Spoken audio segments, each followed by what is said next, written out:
Assalamu alaikum class. Let's start our lecture.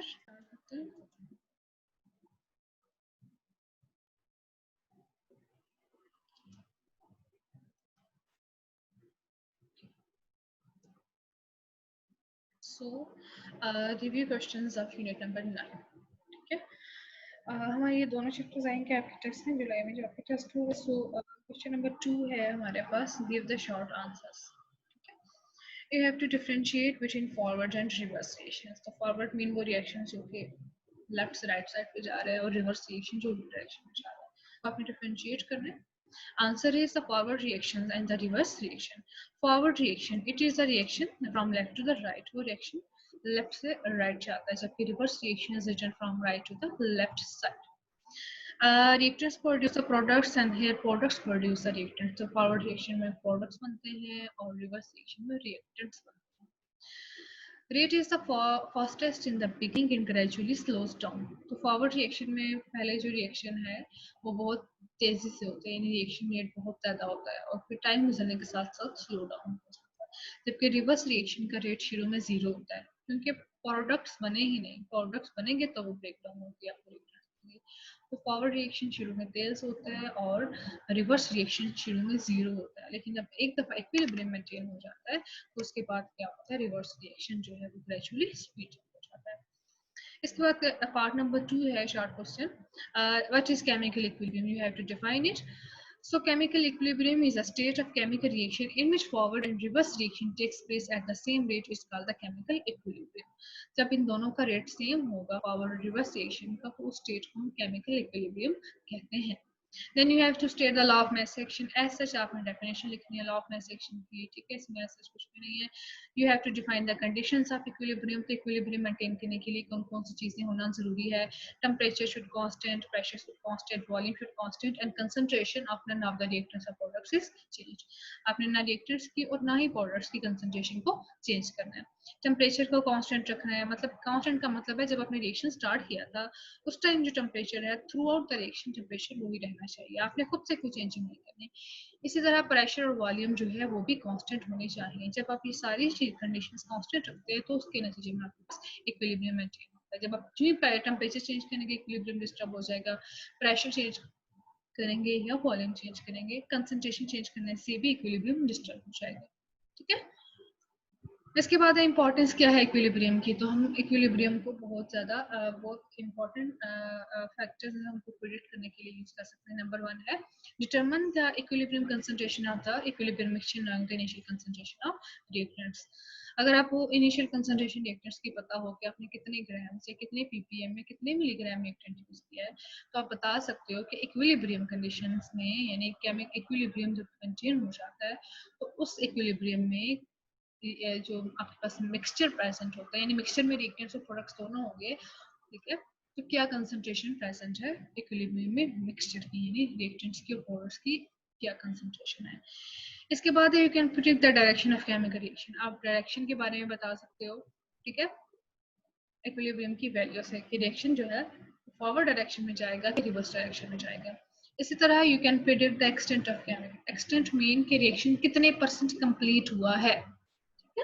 इसके बाद number D है you can predict the effect of change in the conditions of the chemical reactions on the equilibrium state. Number 4 ये है कि अगर आपने जो 4 conditions पढ़ी थी अगर आप उनमें से किसी कंडीशन को चेंज करें तो उसका इक्विलिब्रियम स्टेट पे क्या इफेक्ट होगा. ये 4 चीजें हैं जो कि इसकी इंपॉर्टेंस में आती है. ओके. इसके बाद है क्वेश्चन नंबर 3 है. शॉर्ट क्वेश्चंस खत्म हो गए हैं. Following reaction occur during the lightning storms. ठीक है, जब भी क्या होता है लाइटनिंग होती है तो ये रिएक्शन होता है. ऑक्सीजन के 3 मॉलिक्यूल्स है. रिवर्सिबल रिएक्शन के नतीजे में वो ओजोन में कन्वर्ट हो जाते हैं. ओजोन के 2 मॉलिक्यूल्स बनते हैं. You can see here one molecule of reagent is converting into one molecule of product, and again when equilibrium is maintained the product is reversed back into the reactant. You can see the reaction is balanced.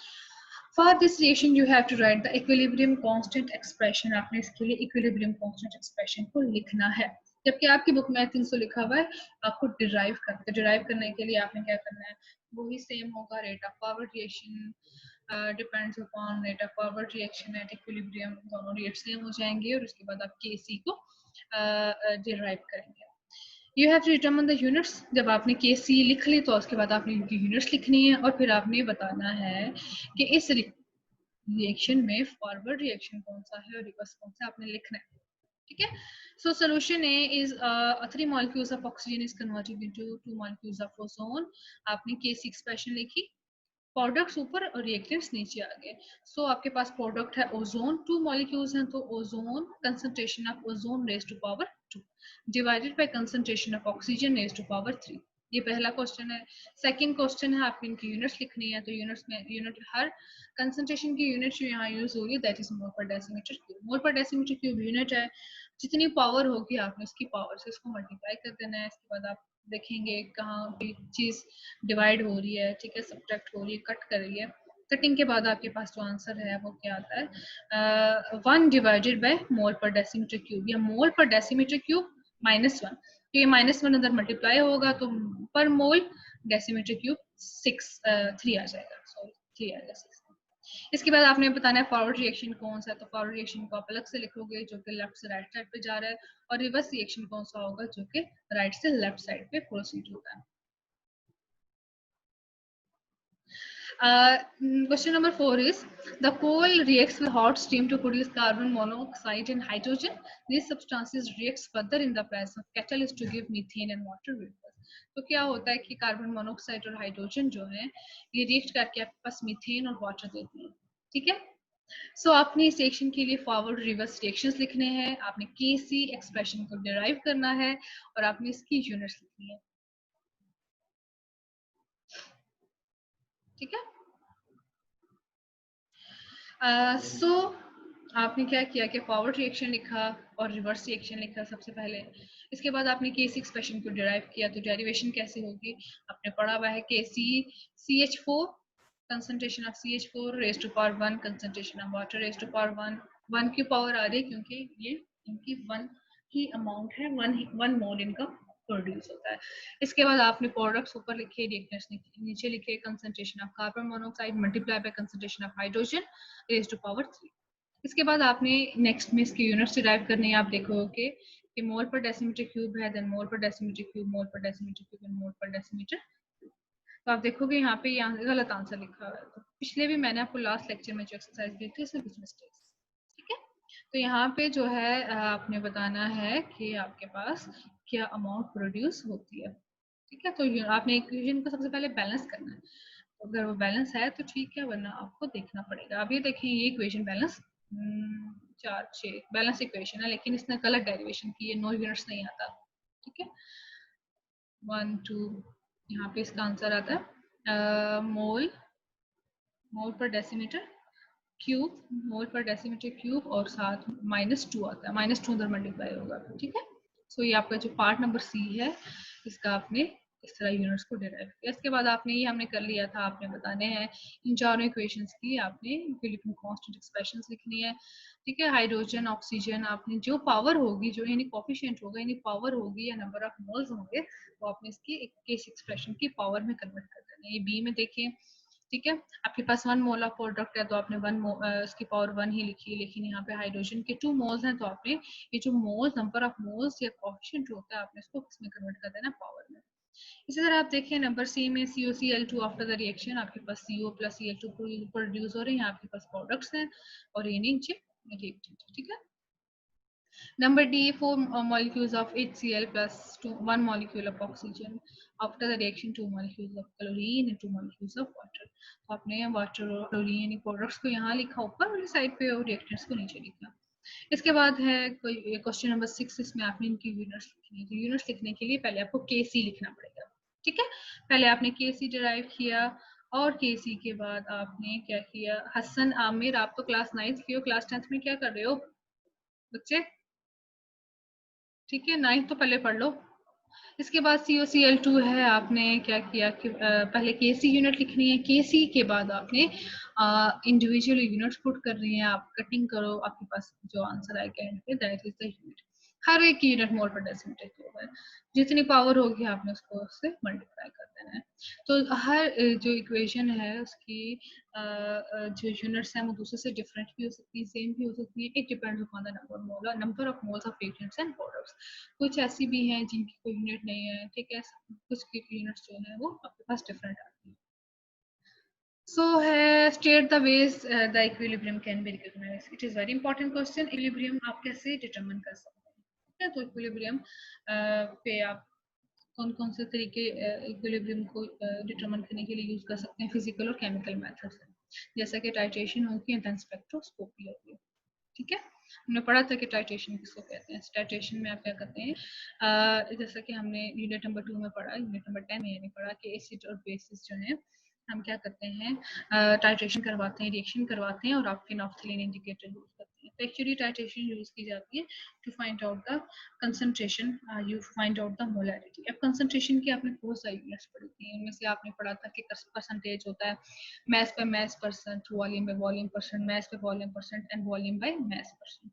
तो ये आप percentage calculate कर सकते हो या molarity से find out कर सकते हो, और भी बहुत सारे मेथड्स हैं जो आप फर्स्ट ईयर में पढ़ोगे। ठीक है, सो टाइट्रेशन को यूज किया जाता है फाइंड आउट करने के लिए इक्विलिब्रियम में कंसंट्रेशन रिएक्टेंट्स की और प्रोडक्ट्स की।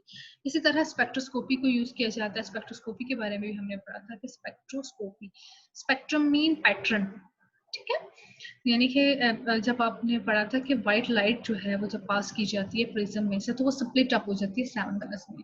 ठीक है, यानी आप क्या कह, दूसरी तरफ आप क्या कह सकते हो कि जो आपके पास वाटर ड्रॉपलेट्स प्रेजेंट होते हैं हवा में, ठीक है, एयर में, जब उनके अंदर से सनलाइट पास करती है तो वो सन जो है यानी कि व्हाइट कलर लाइट पास करती है, तो वाटर ड्रॉपलेट प्रिज्म का काम करते हुए, ठीक है, उस व्हाइट लाइट को स्प्लिट कर देता है 7 कलर्स में और आपके पास रेनबो की शक्ल में आपके पास पैटर्न आ जाता है। तो आप क्या करते हैं कि जो इंटरेक्शन होता है लाइट का उसको स्टडी किया जाता है, ठीक है, स्पेक्ट्रोस्कोपी में। और आपके पास इस तरह स्पेक्ट्रोस्कोपी के जरिए आप एक लॉ यूज करते हैं, बेल-लैम्बर्ट लॉ, और उसके बाद आपके पास आ जाती है किसी भी कंपाउंड की कंसंट्रेशन जो कि आप फाइंड करना चाहते हैं। ठीक है,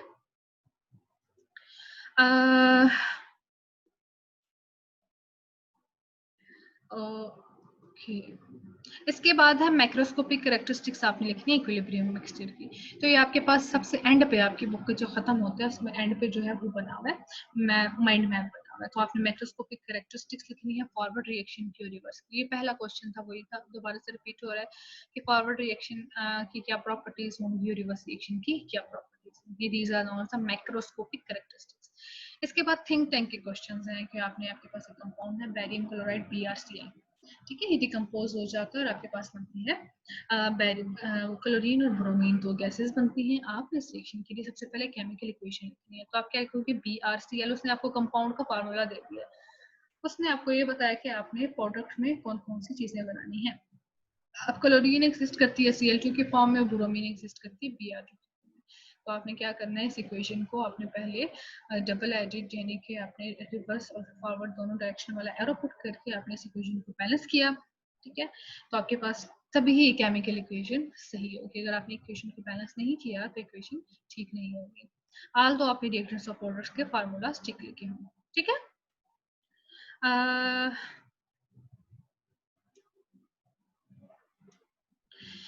then you have to derive the KC expression. तो आपने केसी एक्सप्रेशन डिराइव करना है। डिराइव का जब होगा तो आपने पूरा प्रोसेस फॉलो करना है। जब राइट का होगा तो आपने जस्ट लास्ट स्टेप लिखना है केसी का, ठीक है। KC is equal to products of reactants. So products आपके पास ऊपर आ गए concentration of bromine and concentration of chlorine, और नीचे आपके पास कंसंट्रेशन किसकी आ जाएगी, BrCl, ठीक है। सो इसमें आपने क्या किया,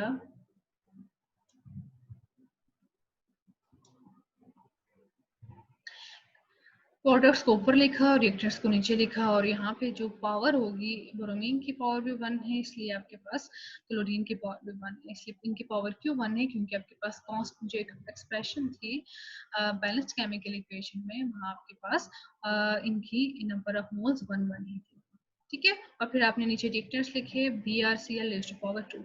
इसी तरह आपने इसकी यूनिट्स लिखनी है, तो इसी में आप क्या पुट कर देंगे, यूनिट्स पुट कर देंगे, mole per decimetre cube multiply by mole per decimetre cube divided by mole per decimetre cube scale.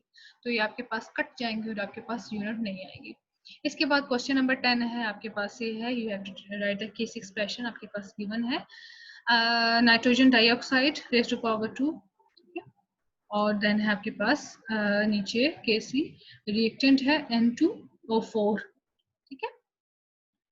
आपने इस right chemical equation for this reaction, तो आपने केमिकल इक्वेशन लिखनी है। अब आप देखें, या तो आप इक्वेशन को केसी में कन्वर्ट कर सकते हैं या केसी को इक्वेशन में कन्वर्ट कर सकते हैं। तो केसी को इक्वेशन में कन्वर्ट करना बहुत आसान है। जो आपके पास एक्सप्रेशन में न्यूमिनेटर और डिनोमिनेटर को आपने देखें, जो न्यूमिनेटर होंगे वो आपके पास प्रोडक्ट होंगे, और जो डिनोमिनेटर होगा वो क्या होंगे, पावर रिएक्टेंट्स होंगे। तो इस तरह आपने इक्वेशन को लिखा, ठीक है। पावर्स को आपने नंबर ऑफ मोल्स में कन्वर्ट कर दिया और रिएक्टेंट्स और प्रोडक्ट्स को आपने सेपरेट कर दिया through the arrows, okay. Yes, I will share this key in the group, but remember there are some mistakes, ठीक है। इसमें भी, और जो लास्ट वाला था उसमें भी कुछ मिस्टेक्स हैं। यूनिट नंबर 10 का भी मैंने आपको भेजा था लास्ट डे, ठीक है। तो कुछ मिस्टेक्स हैं, आपको पता होना चाहिए कि कौन सी मिस्टेक्स हैं, ठीक है। फिर आपने मुझे बाद में नहीं कहना कि मैम आपने जो की भेजी थी इसमें तो लिखा, ठीक है। मिस्टेक्स मौजूद हैं, आपको उनको ओवरकम करना है। तो आपने फिर सेकंड पार्ट है, आपने इसकी केसी की यूनिट्स लिखनी है। तो KC is equal to NO2 raise to power 2 N2O4 raise to power 1। फिर आपने जब इनमें केसी के लिए मोल per decimetre cube and mole per decimetre cube, इनकी आपने जब वैल्यूज पुट की तो आपके पास आंसर आया इसका मोल पर डेसीमीटर क्यूब। अच्छा याद रखें, अगर आपके पास डिनोमिनेटर में वैल्यू ज़्यादा आती है तो फिर आप उसको लिखेंगे माइनस की फॉर्म में। आपने जैसे पढ़ा हुआ है कि जब डिवीजन है मल्टीप्लिकेशन में कन्वर्ट होती है तो उसमें माइनस चार्ज आ जाता है, ठीक है। सो क्वेश्चन नंबर 11 है, for which of the following reaction are both reactants or products like to form when the reaction appears to be complete explain, ठीक है। आपके पास रिएक्शन है, carbon plus oxygen carbon dioxide बनती है। तो आपने ये बताना है कि इन दोनों, पहला रिएक्शन है, जो दूसरा रिएक्शन है HF after the reaction hydrogen plus fluorine, इन दोनों रिएक्शन में से कौन सा रिएक्शन जो है वो कंप्लीट हो सकता है। ये इक्वेशन को गौर से देखना और फिर रीजनिंग देनी है। आप पहला इक्वेशन, पहले फर्स्ट इक्वेशन देखें, आपके पास प्रोडक्ट बन रहा है, और एरो को देखें, आपके पास सिंगल हेडेड एरो है और डबल हेडेड एरो है और एक ही एरो है, ठीक है। यानी जो जिसकी डायरेक्शन क्या है, आपके पास रिएक्टेंट से प्रोडक्ट्स की तरफ। लेकिन जो सेकंड इक्वेशन है जिसमें हाइड्रोजन क्लोराइड हाइड्रोजन और फ्लोरीन में कन्वर्ट हो रहा है, इसमें आप देखें कि आपके पास दो एरोज हैं। एक की डायरेक्शन है रिएक्टेंट से प्रोडक्ट्स की तरफ और दूसरे की डायरेक्शन है प्रोडक्ट से रिएक्टेंट्स की तरफ। तो आपके पास जो पहला रिएक्शन है ये इरिवर्सिबल रिएक्शन है, और जो दूसरा रिएक्शन है ये रिवर्सिबल रिएक्शन है। इरिवर्सिबल में आपने पढ़ा था कि रिएक्टेंट प्रोडक्ट में कन्वर्ट होता है और प्रोडक्ट रिएक्टेंट में कन्वर्ट नहीं होता, प्रोडक्ट स्टेबल रहता है। इसका मतलब क्या है कि आपके पास रिएक्शन कंप्लीट हो चुका है, यानी जब आपके पास रिएक्टेंट खत्म हो गए हैं, प्रोडक्ट्स बन गए हैं, तो प्रोडक्ट रिएक्टेंट में कन्वर्ट नहीं हो रहा, तो रिएक्शन वहां स्टॉप हो जाता है। लेकिन जो दूसरा रिएक्शन है जिसमें हाइड्रोजन फ्लोराइड हाइड्रोजन और फ्लोरीन में कन्वर्ट हो रही है, तो आप पहले देखो कि पहले आपके पास हाइड्रोजन फ्लोराइड ज्यादा होती है और हाइड्रोजन और फ्लोरीन नहीं होती। रिएक्शन स्टार्ट होता है, ग्रेजुअली स्पीड अप होता है, और आपके पास एक ऐसी स्टेज आती है जिसके आपके पास हाइड्रोजन और फ्लोरीन प्रोड्यूस हो जाती है मैक्सिमम। उसके बाद क्या होता है कि ये जो हाइड्रोजन और फ्लोरीन प्रोड्यूस होती है, ये अगेन दोबारा मिक्सअप होके कंबाइन करके आपको रिएक्टेंट दे रही है। तो आपके पास क्या हो रहा है, कैसी स्टेज आ रही है कि जिसमें जितने number of molecules of reactants products में कन्वर्ट हो रहे थे, उतने ही प्रोडक्ट्स के मॉलिक्यूल्स किसमें कन्वर्ट हो रहे हैं, रिएक्टेंट। तो इसका मतलब है रिएक्शन कंप्लीट नहीं हुआ। आपने रिएक्टेंट को प्रोडक्ट में कन्वर्ट करवाया, लेकिन वो प्रोडक्ट एक टाइम के बाद दोबारा रिएक्टेंट में कन्वर्ट होते हैं। तो ये सिलसिला कंटिन्यू रहता है, दो रिएक्टेंट के मॉलिक्यूल प्रोडक्ट में कन्वर्ट हो रहे हैं, तो दो ही प्रोडक्ट के मॉलिक्यूल रिएक्टेंट में कन्वर्ट हो रहे हैं। तो ये रिएक्शन इसी तरह चलता रहता है और ये आपके पास रिएक्शन स्टॉप नहीं होता। तो इसको हम कहते हैं डायनामिक इक्विलिब्रियम एस्टैब्लिश हो गया, ठीक है, इस केमिकल रिएक्शन में। तो आपने ये आंसर यही देना है क्वेश्चन का कि कौन सा रिएक्शन है जो आपको देखता है लगने कि आपके पास ये रिएक्शन जो है वो कंप्लीट हो गया। तो फर्स्ट रिएक्शन है जो कि अपेरेंटली आपको देखने से ही लग रहा है कि कंप्लीट हो सकता है। सो रीजन आपने क्या देनी है, in this reaction carbon reacts with oxygen to form carbon dioxide. तो इस रिएक्शन में क्या हो रहा है, कार्बन ऑक्सीजन के साथ रिएक्ट करके कार्बन डाइऑक्साइड दे रही है। This reaction is irreversible reaction. ये रिएक्शन इरिवर्सिबल है, क्यों, because it takes place in one direction only. ये एक ही डायरेक्शन में प्रोसीड कर रहे हैं, और वो डायरेक्शन कौन सी है, फ्रॉम लेफ्ट टू राइट और from reactants to the products. In the irreversible reaction, the tendency of reverse reaction is negligible. तो irreversible reaction में reverse reaction की जो tendency है या कितने extent होगा वो negligible होती है, 0% होती है. Therefore, both reactants or products are not likely to be formed when the reaction appears to be complete. ठीक है, तो क्या होगा कि आपने ये बताना है कि क्या रिएक्शन कंप्लीट होगा. ठीक है, बोथ रिएक्टेंट्स और products like to be form the reaction to be complete.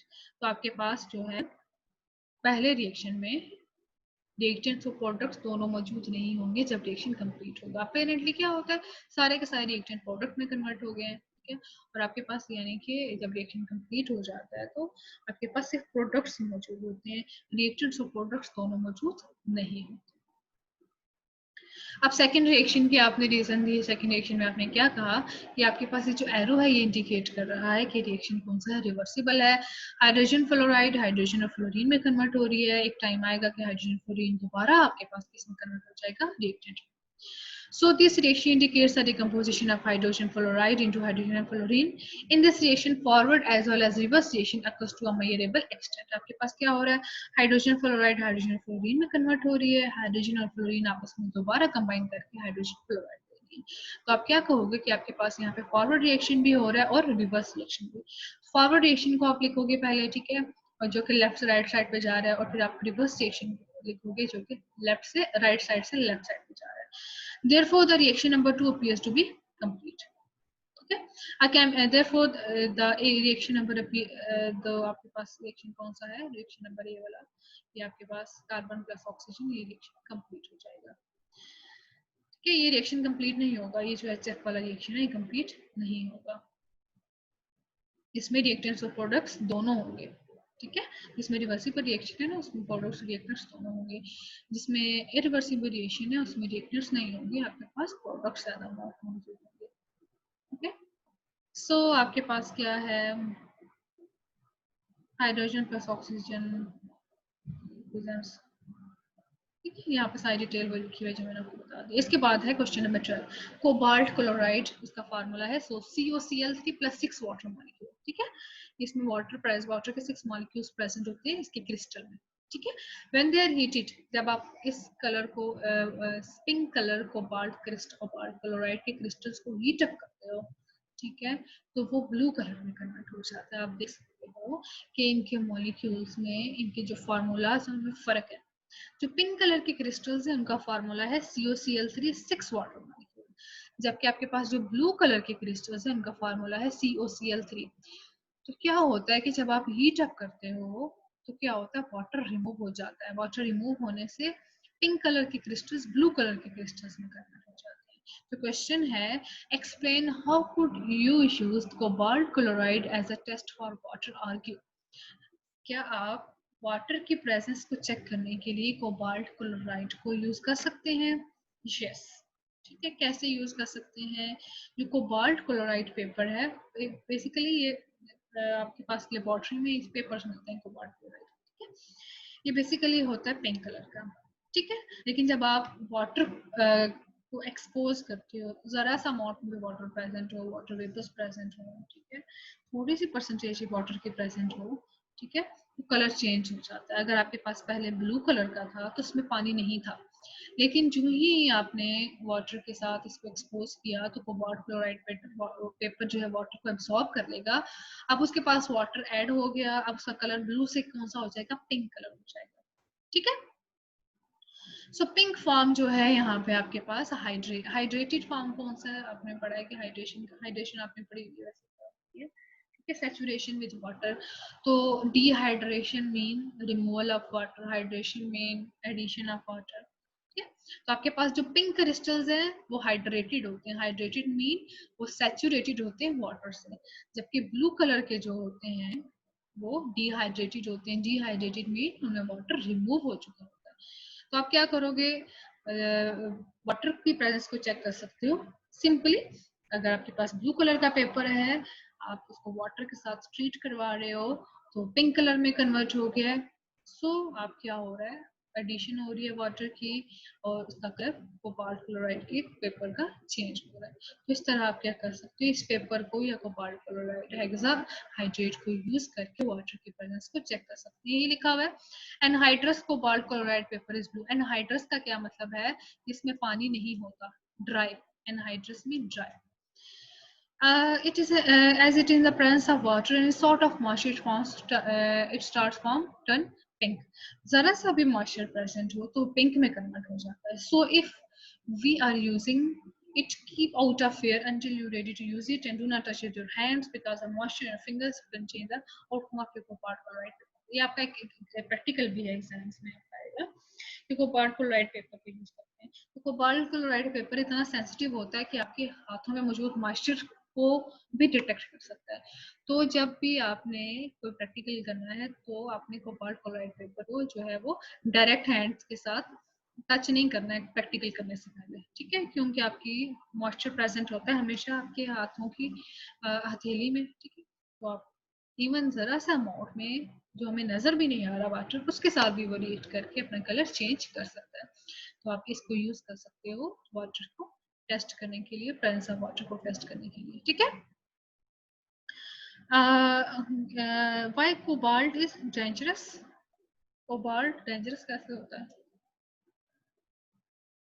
बेटा डिफरेंट किस्म के साल्ट्स होते हैं, ठीक है।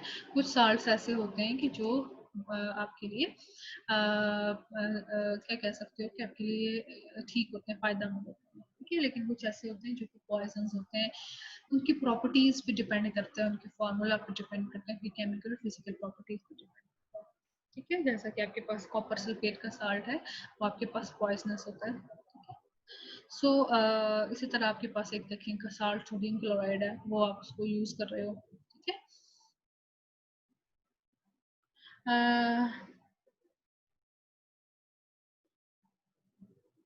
It is use to treat cancer. Cobalt का, कोबाल्ट क्लोराइड नहीं बेटा यूज किया जाता, कोबाल्ट का एक आइसोटोप यूज किया जाता है, ठीक है।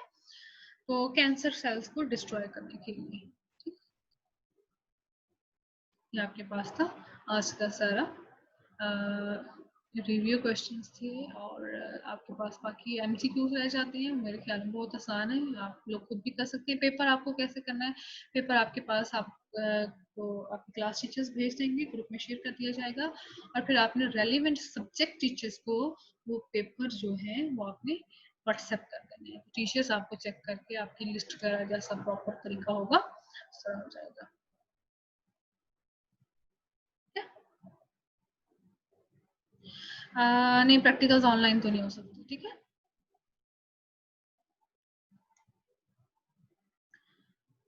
ओके, प्रैक्टिकल्स जो हैं जब हमारे कॉलेज स्टार्ट होंगे तो हम तभी कर पाएंगे। So remaining time is approximately one one minute and something seconds. अगर आपको क्वेश्चंस हैं तो आप क्वेश्चन कर सकते हैं। Going to unmute you people.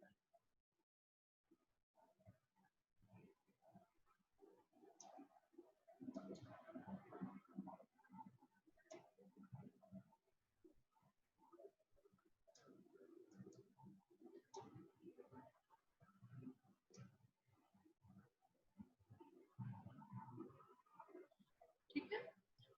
I don't know when yes, you people can leave the class.